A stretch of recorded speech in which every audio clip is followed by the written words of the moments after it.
বঙ্গভূমি, মানুষের সাথে মানুষের পাশে।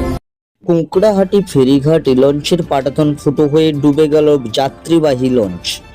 হলদিয়ার কুঁকড়াহাটি ফেরিঘাট থেকে যাত্রী নিয়ে দক্ষিণ 24 পরগনা জেলার ডায়মন্ড হারবার আসার সময় কুঁকড়াহাটি ফেরিঘাটের কাছে টার্ন নিয়ে ঘোরাতে গিয়ে লঞ্চের পাটাতন ফুটো হয়ে ডুবে গেল যাত্রীবাহী লঞ্চ। স্থানীয় ও সুটাহাটা থানার পুলিশ সূত্রে জানা যায়, যাত্রীদের কোনো ক্ষয়ক্ষতি হয়নি, তবে লঞ্চটা নষ্ট হয়ে গেছে। বুধবার বিকেল নাগাদ এই ঘটনাটি ঘটে বলে জানা যায়। এই ঘটনায় লঞ্চের মধ্যে থাকা যাত্রীদের মধ্যে আতঙ্ক ছড়িয়ে পড়ে। ফেরিঘাট থেকে ঢিল ছোঁড়া দূরত্বে এই ঘটনাটি ঘটায় তেমন কোনো ক্ষয়ক্ষতি হয়নি বলে জানা গেছে। হলদিয়া থেকে বঙ্গভূমি নিউজ টিম।